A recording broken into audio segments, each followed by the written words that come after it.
Comme le disait Aniel, ça fait déjà quelques années que je suis venu parmi vous. Et c'est un plaisir de partager ces quelques heures ensemble.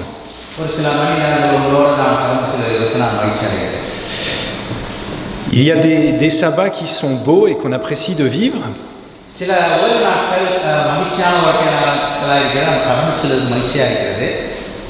Vous avez même trouvé ma photo.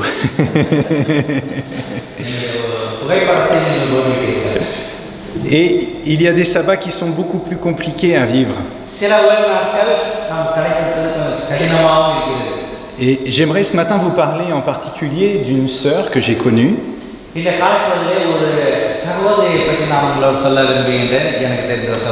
Lorsque j'étais pasteur en Normandie. Cette sœur s'appelait Chantal. Et la veille d'un sabbat, il y a maintenant, ça doit faire 6 ou 7 ans,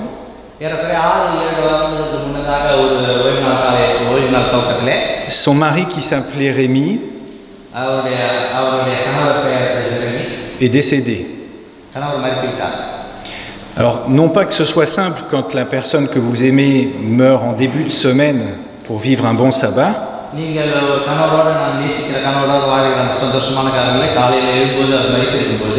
mais forcément ça l'est d'autant plus lorsque c'est la veille du sabbat, quelques heures même avant le début du sabbat. Et que la personne avec laquelle vous venez de passer plus de 40 ans décède d'un cancer. J'aimerais vous parler d'une autre femme en parallèle, telle que notre ami Jean nous la présente dans son évangile. Au chapitre 20 de cet évangile.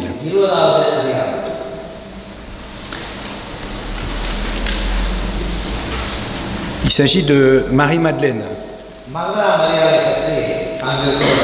Parfois on traduit Marie de Magdala.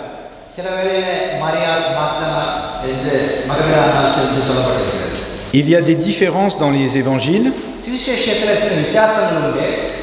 Nous sommes après donc que Jésus ait été crucifié. Il a été mis dans une tombe le vendredi.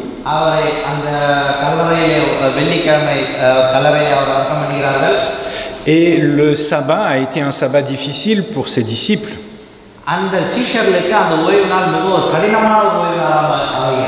Parce que tous les espoirs que ces personnes avaient placés en Jésus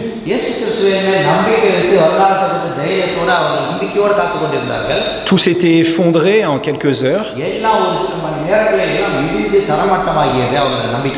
Et celui qui était perçu comme le Messie, l'envoyé de Dieu, qui devait normalement libérer son peuple du joug romain,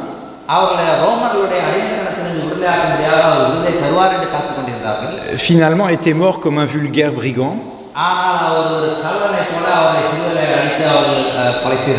mis sur la croix, ce bois infâme, et mort dans d'atroces souffrances. Il a été injurié, trahi par ses meilleurs amis. Il a subi des procès truqués. Il a été fouetté. Il a été frappé. On lui avait mis un sac sur la tête. Et ceux qui étaient là et qui venaient taper son visage lui disaient « Mais vas-y, devine qui te frappe puisque tu es prophète. » Et finalement, il est mort sur la croix. Et donc, pour les disciples, c'était une catastrophe extraordinaire.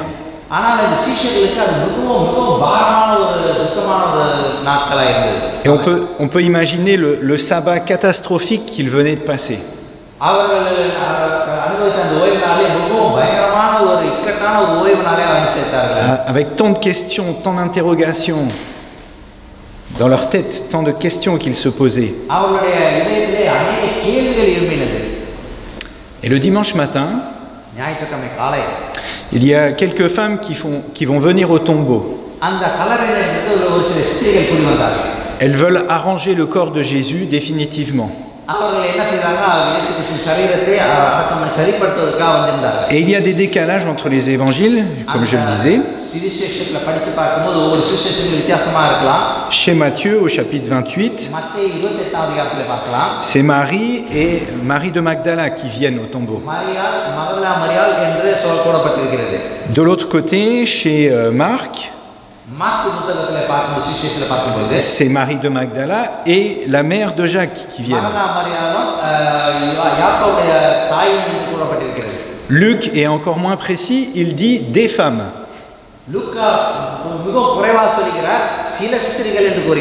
Et Jean, lui, parle de Marie de Magdala. Et certains spécialistes disent, mais pourquoi il y a tant de différences entre les évangiles?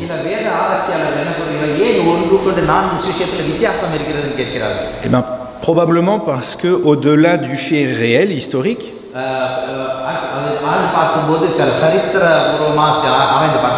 les auteurs ont des intentions particulières. Alors pour Matthieu, Marc et Jean, c'est assez peu défini. Luc, lui, explique qu'il n'était pas celui qui a vu les faits, mais il a voulu écrire après une enquête.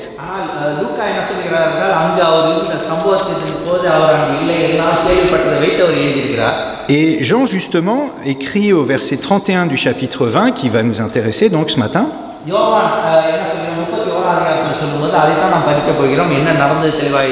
Il écrit « Ceci a été écrit afin que vous croyiez que Jésus est le Christ, le Fils de Dieu.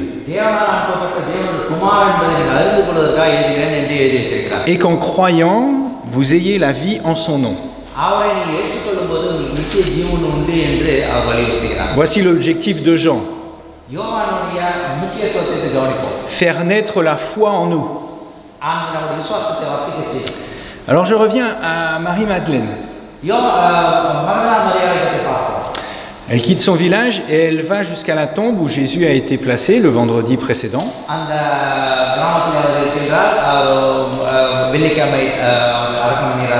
Et là, elle est interpellée par le fait que la pierre a été roulée.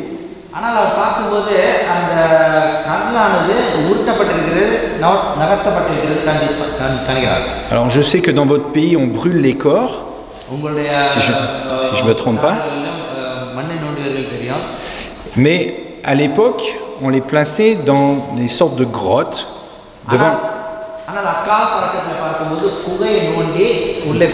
devant lesquelles on plaçait une grosse pierre pour sceller l'entrée. Et donc le fait que la pierre ait été roulée et que en regardant Marie constate que le corps de Jésus n'est plus là,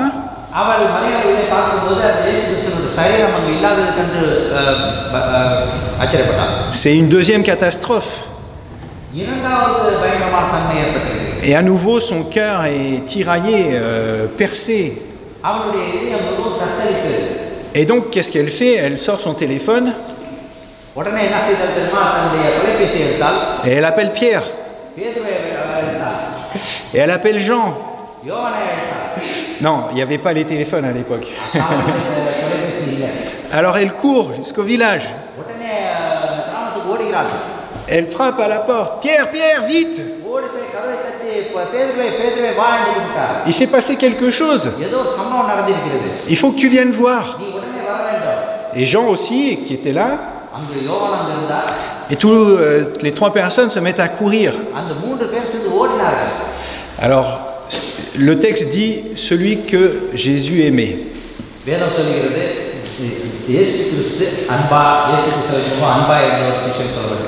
Les spécialistes et les chrétiens qui lisent ce texte pensent que c'est de Jean dont il s'agit.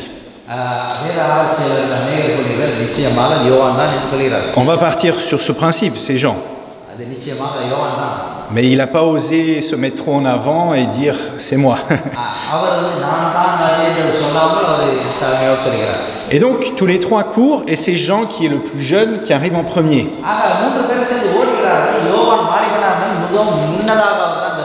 Et lui aussi, comme Marie, va constater que le tombeau est vide. Mais il n'ose pas entrer. Pierre, un peu plus âgé que lui, qui a couru moins vite, arrive à son tour. Et lui, vous connaissez un peu le caractère de Pierre, va oser rentrer dans la tombe. Et là, ils sont obligés de constater qu'effectivement, Marie avait dit la vérité.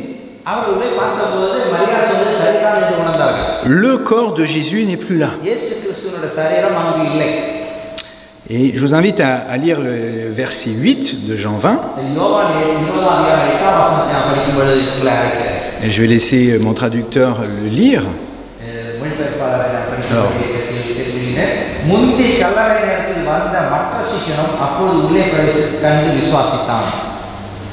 il vit et il crut.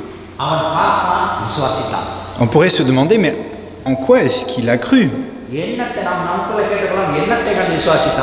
Et Jean va être obligé de préciser justement, lorsqu'il rédige l'évangile, et il va écrire, il n'avait pas encore compris l'écriture selon laquelle Jésus devait ressusciter d'entre les morts.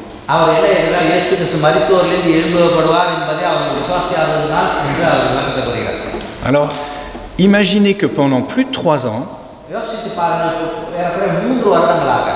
après avoir vécu 24 heures sur 24 tous les jours avec Jésus, avoir entendu tous les enseignements de Jésus, avoir eu les prophéties qui concernaient Jésus annoncées par le Christ lui-même, il faut que le Fils de l'homme meure, mais le 3e jour il reviendra, il ressuscitera. Tout ça, il n'avait toujours pas compris. Et même avec le tombeau vide, ça n'était pas encore suffisant. Et pourtant, l'autre disciple, donc Jean,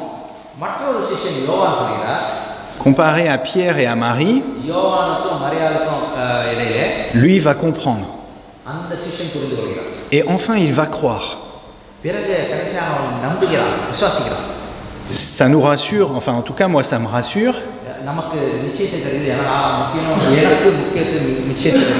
parce que parfois il nous faut vraiment du temps. Et Dieu nous dit quelque chose mais on ne veut pas l'entendre. On ne veut pas le voir, on ne veut pas y croire. Parce que devant le même événement, le tombeau qui est vide,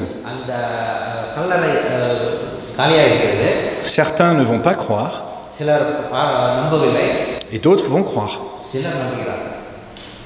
Mais Dieu a la patience pour nous accompagner, pour cheminer avec nous, pour que nous puissions justement accéder à cette conviction qu'il est vraiment revenu à la vie.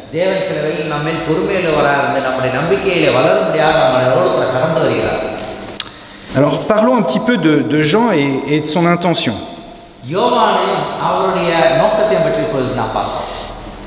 Il me semble qu'un des objectifs de Jean, et nous l'avons évoqué, était de faire naître la foi et est toujours de faire naître la foi en nous. Mais il avait un autre objectif. Parce que c'est celui qui va démontrer, si on compare avec les autres évangiles,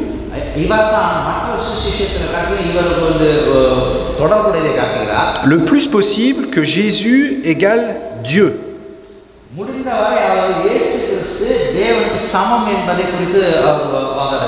Que Jésus-Christ, c'est Dieu qui s'est fait homme. Par exemple, c'est le seul à écrire ce qu'on a appelé un prologue.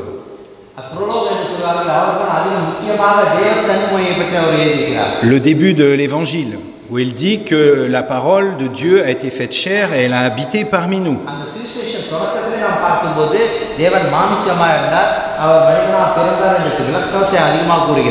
Jean au chapitre 14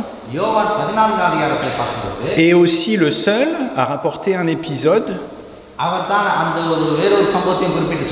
durant lequel les disciples de Jésus vont interagir avec lui et où Thomas va avoir droit à une remarque, une réponse de Jésus qui est bizarre.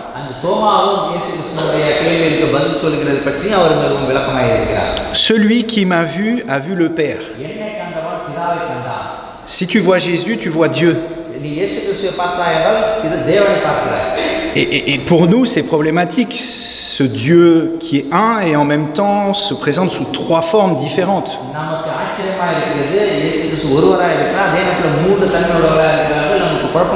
Et donc, est-ce que Jean, symboliquement, ne serait pas en train de dire, quand Marie prend conscience que c'est Jésus qui est en face d'elle, elle se tourne, elle lui donne son dos, comme quand Moïse dit « Je veux voir Dieu, je veux te voir ». Exode 33. Et quand Dieu lui dit « Mais tu sais, les êtres humains, comme ils sont pécheurs, ils ne peuvent pas me voir. » Donc je te montrerai juste une partie de ma gloire et tu vas te cacher derrière le rocher qui est là.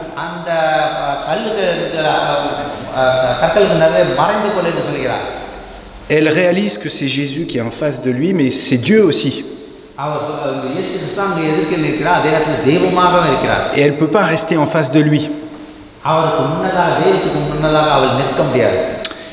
Une autre possibilité,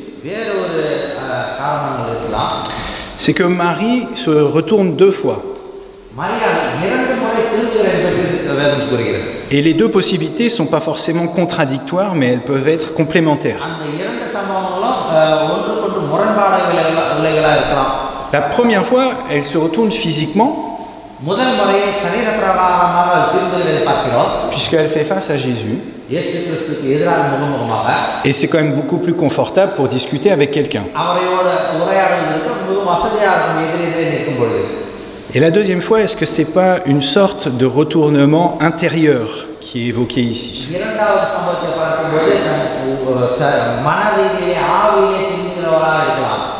Une sorte de conversion quelque part. Dans la pensée hébraïque,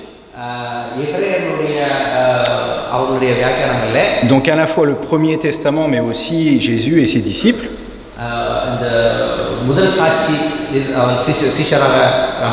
le terme hébreu chouv, qui veut dire retourner ou se retourner,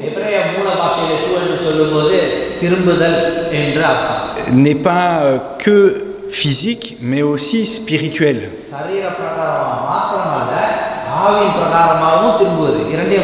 D'ailleurs, encore aujourd'hui, quand vous avez un juif qui ne vit pas religieusement,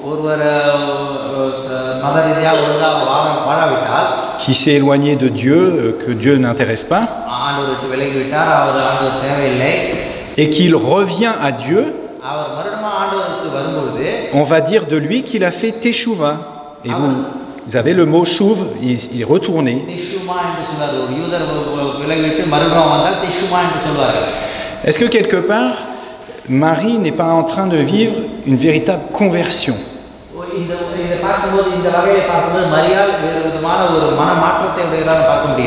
Elle voit le jardinier, et quand celui-ci va l'appeler par son prénom, Marie, là, elle va se convertir. அந்நேரத்துல அவர் மனம் திரும்பியதை பார்க்க மனமாற்றத்தை பார்க்க Elle va mettre les lunettes de la foi. அவருடைய விசுவாச கண்ணாடியை போட்டுக் கொள்கிறதை பார்க்க முடிகிறது. Parce que Jésus était un homme au final. கடைசியாக இயேசு கிறிஸ்து ஒரு மனிதனாக தான் அங்கே நிற்கிறார். Et croire que Jésus était Dieu parmi les êtres humains அதே நேரத்தில் இயேசு கிறிஸ்து தெய்வமாக மனிதர் மத்தியிலே நிற்கிறார். Nécessite une certaine dose de foi. அது ஒரு விசுவாசத்தை வர்த்திக்க செய்கிறது. Et donc elle s'est convertie.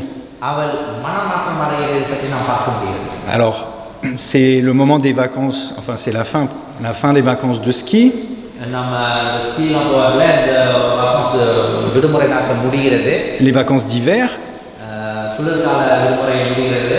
Mais pour ceux qui parmi vous feraient du ski, நீங்கள் ஸ்கீ செய்கிறவர்கள் இருந்தால் le mot conversion existe. இந்த மனமாற்றம் என்ற வார்த்தை இருக்கிறது. Quand vous êtes en montagne avec les skis aux pieds, நீங்கள் மலைகளிலே அந்த ஸ்கீ செல்லும்போது கால்களை மாட்டி செல்லும்போது vous avez la montagne ici. மலை இங்கிருந்து உங்களுக்கு இருக்கிறது. Vous avez skié, vous arrivez dans un précipice. அந்த ஸ்கீயை போட்டுக்கொண்டு அவர்கள் செல்கிறீர்கள். Et vous avez un peu peur de faire votre virage. நீங்கள் வழிக்கு விழுவீர்கள் என்று பயமாகவும் இருக்கிறது. Peut-être qu'il n'y a pas la place pour vraiment faire ce virage. ஒருவேளை உங்களுக்கு போதுமான இடம் இல்லாமல் இருக்கலாம். Alors vous allez faire une conversion, je vais essayer d'imiter. நீங்கள் பற்றி மனமாறி இதை நான் சரி செய்து கொள்கிறேன் சொல்லலாம். Je prends mon ski qui donne sur la vallée. நான் என்னுடைய ஸ்கீயை வலது பக்கமாக வைக்கிறேன். Je vais le tourner à 180 degrés. நான் 190 டிகிரியாக நான் வைத்துக் கொள்கிறேன் கால்களை. C'est tout un exercice. Et je vais ramener ensuite l'autre ski pour faire en demi-tour. இடது காலத்தை நேராக வைக்கும்போது சரியான இடத்தில் நம்ம செய்கிறேன். La vie avec Jésus, இயேசு கிறிஸ்துவோடு உள்ள வாழ்க்கை il y a souvent un avant அநேக வேளைகளில் ஒரு முன்பாகம் et un après. முன்பும் பின்பும் இரண்டு வகை உள்ளது. Il y a ce changement dans l'existence, dans les pensées, dans le cœur, நம்முடைய மனதிலும் நம்முடைய இதயத்திலும் அந்த மாற்றங்கள் ஏற்படக்கூடும். qui est justement cette conversion. இதுதான் மன மாற்றம். Le fait que je sois capable de discerner des choses que je ne voyais pas avant. நான் முன்னதாக பார்த்திருந்த காரியங்கள் இப்போது நான் அதை புரிந்து கொள்ள சக்தியை பெற்றிருக்கலாம். Elle va essayer quand même, Marie, de toucher Jésus. Et Jésus va lui dire, ne me touche pas, je l'ai lu tout à l'heure. Je ne suis pas encore monté vers mon Père.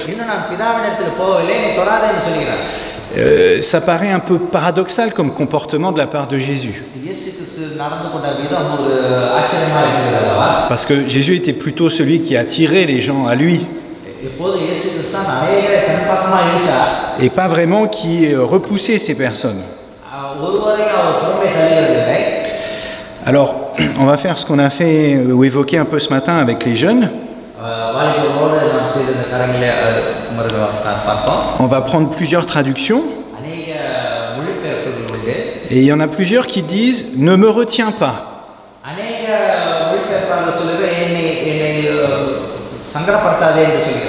Une autre dit « cesse de t'accrocher à moi ».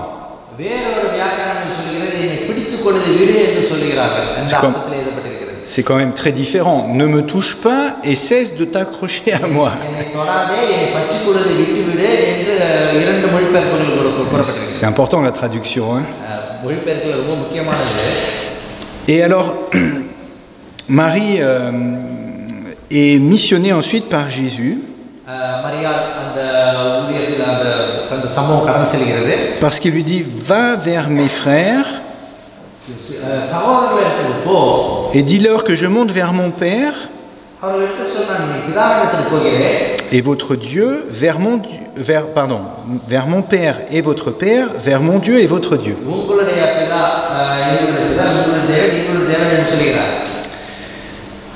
C'est assez extraordinaire ce qui est en train de se passer là. Jésus, avant d'apparaître à ses disciples, dit qu'il doit d'abord monter voir son Père avant de redescendre, passer 40 jours avec ses disciples, avec les foules, avant ensuite de remonter au ciel, où il est encore aujourd'hui. இந்த காலத்துல Et on peut se poser la question de savoir, mais pourquoi est-ce que Jésus avait besoin de monter au ciel à ce moment-là? நாம யோசிச்சு பார்க்கலாம் அந்த நேரத்துல ஏன் இயேசு கிறிஸ்து பரலோகத்துக்கு போக வேண்டும் அந்த நேரத்துல. Alors on peut chercher dans la Bible, on ne va pas forcément trouver. நாம் வேதத்துல தேடி பார்க்கும்போது பதில் இருக்காது. Et puis on peut chercher aussi dans les écrits d'une personne qui a joué un rôle particulier dans l'église adventiste. நமது 7ஆம் அட்வென்ட் திருச்சபையிலே ஒரு நபர் இருந்தார். அவர் சில காரியங்களை எழுதி வைத்திருக்கிறார். Une certaine Ellen White. அவருடைய பெயர் Elon white.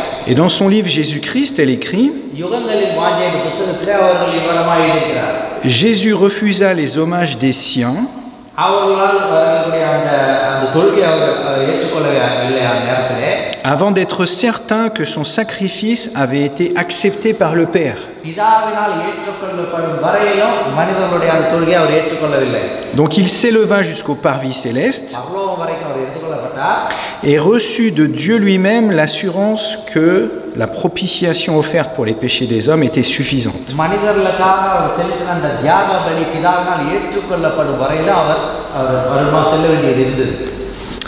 Ce qui est aussi extraordinaire, c'est que notre amie Marie devient une envoyée de la part de Dieu ou Jésus. இந்த மரியாள் சுவிசேஷியாக ஆண்டவரால் அனுப்பப்பட்ட ஒரு மகளாக முதல் தீர்மானிக்கப்பட்ட ஒரு மனுஷி. Et dans le vécu, la culture de l'époque, அக்கால பண்டைய கால பழக்கவழக்கங்களிலே on ne confiait pas une mission pareille à une femme. இந்த விதமான ஒரு ஊழியத்தை பெண்களுக்கு கொடுக்க மாட்டார்கள். La femme était dans son environnement familial, பெண்கள் தங்களுடைய வேலையை குடும்ப ரீதியாக அவர்கள் இருக்க வேண்டும். mais pas public. பொது நடைமுறை பொது வாழ்க்கைக்கு சமுதாய வாழ்க்கைக்கு சொல்ல முடியாது. Et Jésus ici est en train de casser quelques barrières. இயேசு கிறிஸ்து அங்கே இருக்கக்கூடிய அந்த தடையை உடைத்து போடுகிறார். Il est en train de dire, mais même si tu penses que tu n'es pas pertinente pour faire telle ou telle mission,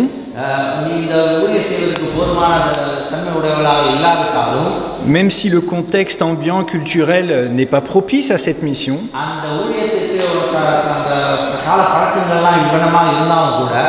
mais moi j'ai une mission pour toi. Et c'est moi qui t'envoie. Alors ça sera peut-être d'autant plus compliqué justement. Mais puisque c'est moi qui t'envoie, eh bien fais-le. Je reviens parce que je vois que le temps passe.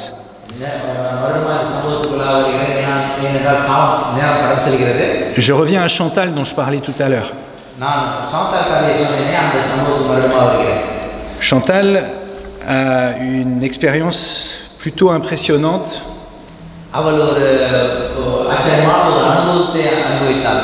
Parce qu'elle était jeune mariée à l'époque.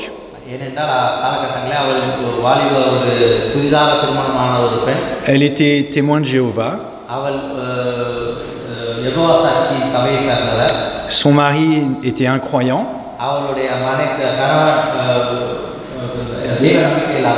Et Chantal, dans son étude de la Bible,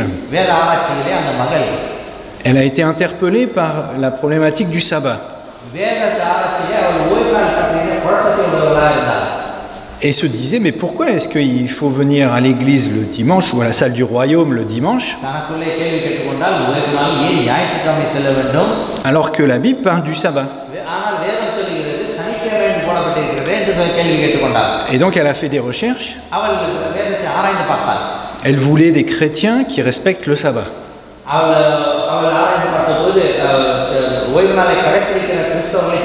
Et elle a trouvé l'église adventiste. Mais son mari ne voulait pas du tout qu'elle aille dans une espèce de secte bizarre.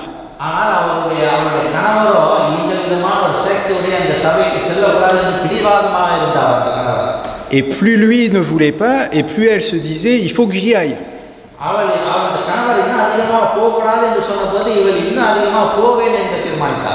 Au point qu'à un moment, elle a mis en place un stratège.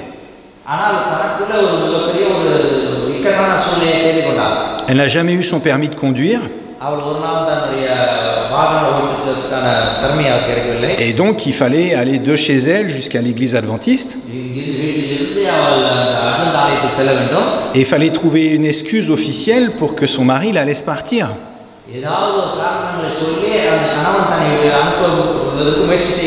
Mais sans lui dire où elle allait véritablement. Alors elle a beaucoup prié.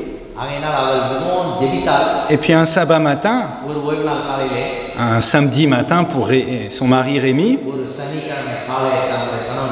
elle lui a dit « Chérie, je dois aller faire une course ». Et elle est partie. Et elle est allée jusqu'à l'église adventiste. Et son mari, qui n'était pas un idiot, s'est dit « Ah, il y a un mensonge là, il y a quelque chose qui ne va pas ». Parce que c'était pas habituel qu'elle s'en aille comme ça. Et il s'est dit, ça va pas se passer comme ça. Alors il a pris une clé qu'il avait toujours dans sa poche. Il a ouvert une armoire un peu spéciale. Dedans, il y avait son fusil de chasse. Des boîtes de cartouches. Il a pris quelques cartouches qu'il a mises dans sa veste. Et puis il est parti à l'église adventiste avec son fusil.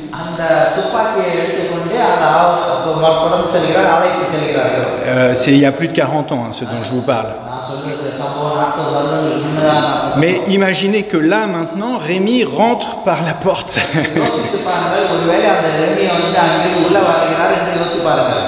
Pendant que le prédicateur prêche. Et Rémi voit son épouse. Elle lui dit, Doudou, tu rentres à la maison. Sinon... Et donc, forcément, Chantal s'est exécutée. Toute l'église était effrayée, forcément. Et alors qu'une heure plus tôt, ils étaient contents, il y a une nouvelle personne qui vient d'entrer dans l'église.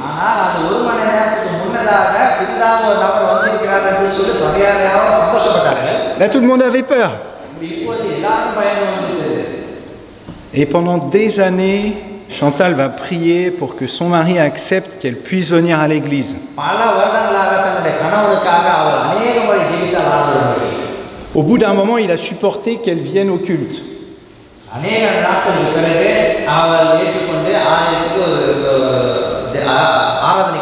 Petit à petit, la durée a augmenté. Elle pouvait participer de temps en temps à l'école du sabbat.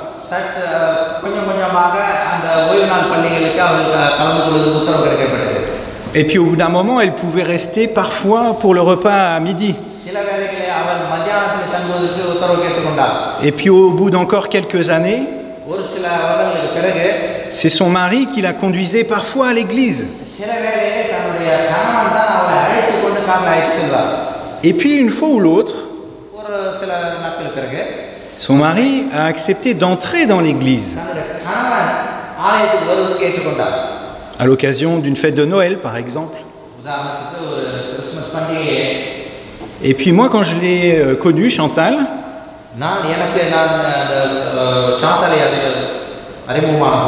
elle m'a dit, vous savez, pasteur, je ne vais pas forcément pouvoir rester tous les après-midi.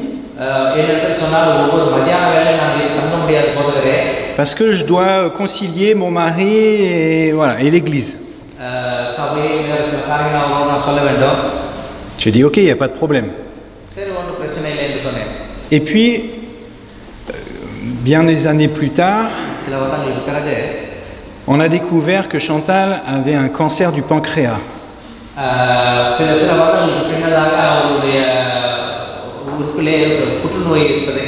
Alors quand vous faites la liste des cancers les plus dramatiques et les plus mortels,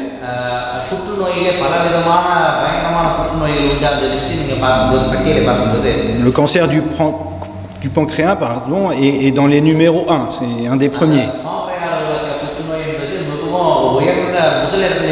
Et les médecins vous disent vous avez entre 3 et 5 mois de possibilité de vie.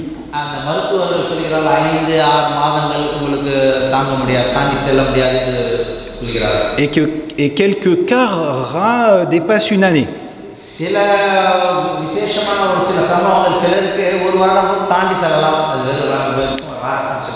Alors, on a beaucoup prié avec l'église pour Chantal. Et puis l'année suivante, elle était encore là. Et c'est son mari à qui on a diagnostiqué un cancer du larynx. Alors imaginez dans la famille, alors que lui essayait de la soutenir, ils se sont retrouvés tous les deux à faire des séances de chimiothérapie, etc.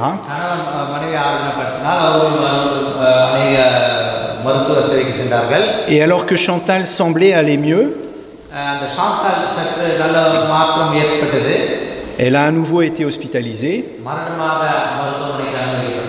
Et puis à nouveau, il y avait son cancer qui malheureusement était devenu généralisé, avec des métastases un peu partout. Et elle est rentrée chez elle entre les séances de chimiothérapie. Et elle a fait appel à l'église, aux anciens de l'église et au pasteur pour vivre un temps de prière. Comme Jacques, dans le chapitre 5 de son épître, l'évoque, si quelqu'un est malade, qu'il appelle les anciens. Et comme j'avais été son pasteur pendant 8 ans, elle m'a contacté et elle m'a dit « Mais est-ce que tu pourrais être là, s'il te plaît? J'aimerais que tu sois là. » Alors effectivement, c'est ce qu'on a pu organiser.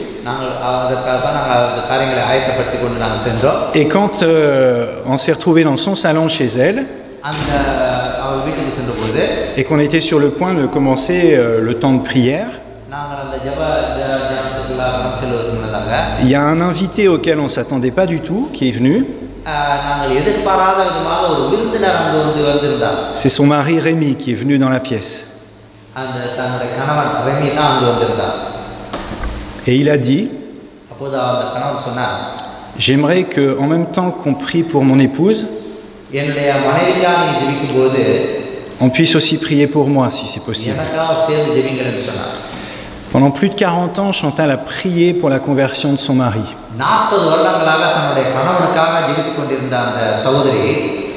Tous les jours. Pour que son mari puisse changer. Pour que son mari puisse faire comme Marie, justement, notre héroïne du jour.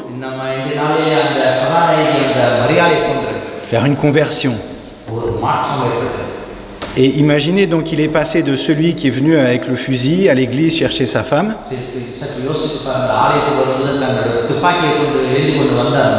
il était déjà à la retraite, hein, il n'avait plus de 60 ans à ce moment-là.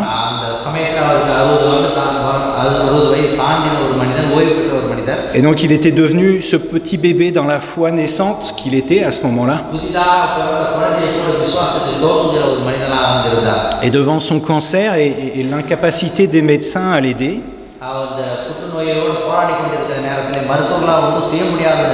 il avait enfin accepté de se dire peut-être qu'il y a un Dieu qui existe là-haut.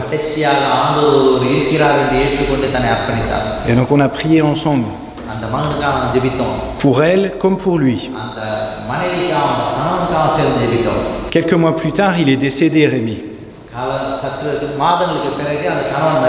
Ce qu'on a évoqué ce matin avec les jeunes, le fait d'être chrétien n'est pas une garantie, tout risque, j'ai plus de problèmes dans la vie, parfois bien au contraire.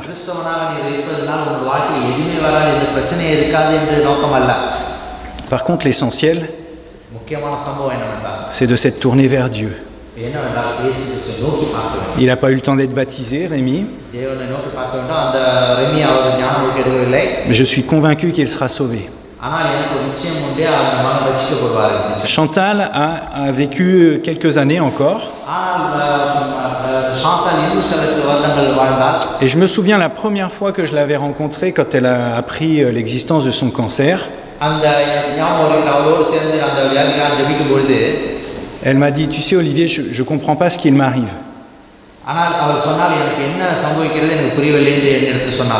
Ça fait des années que je sers le Seigneur. des années que je sers le Seigneur. Elle était diaconesse. Okay அந்த அவர் சொன்ன அநேக வருடங்களாக தேவனை சேவிக்கின்றேன், பாளையத்தை நான் சேவை செய்கிறேன். Je suis honnête avec lui, j'essaye de faire tout bien. Et là, je ne comprends pas ce qui m'arrive. Pourquoi est-ce que c'est sur moi que tombe ce cancer? J'ai des enfants. J'ai des petits-enfants. Je ne comprends pas. Et là, vous êtes pasteur. Et vous vous dites, mais quoi expliquer, quoi dire? Alors je lui ai dit honnêtement, je ne sais pas Chantal, pourquoi.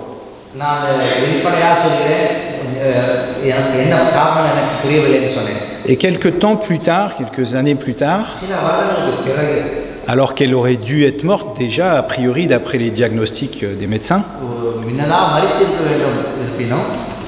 on a eu un temps de prière ensemble,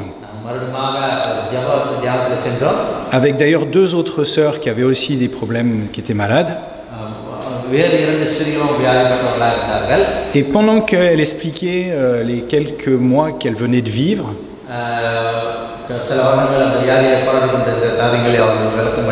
Chantal avait dit qu'elle avait eu l'occasion, alors qu'elle est très timide, de parler de Dieu et de sa foi avec beaucoup de monde.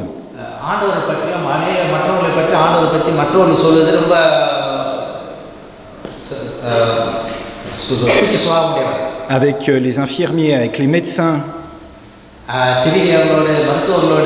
et en particulier avec son oncologue, celui qui s'occupait spécifiquement de son traitement et de son cancer. Et moi j'ai noté ça dans ma tête. Et quand on a fini le temps de prière, je suis venu trouver Chantal. Et puis comme un miroir, je lui ai dit, tu te rappelles Chantal, ce tu m'as posé comme question au début quand tu as été malade? Tu m'as dit, mais pourquoi il m'arrive ce cancer? Qu'est-ce que j'ai fait au bon Dieu, quelque part pour... Et je lui ai dit, tu t'en es peut-être pas rendu compte, mais dans ce que tu as partagé avec nous tout à l'heure, il y avait une partie de la réponse à la question. Peut-être que Dieu avait besoin de toi pour être témoin auprès de ces gens-là, du corps hospitalier.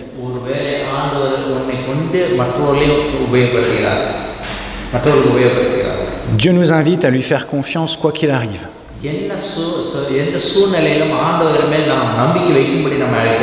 À croire dans ses promesses. À croire qu'il est possible qu'il soit ressuscité. Et que quand il dit qu'il va recréer toute chose, il le fera véritablement.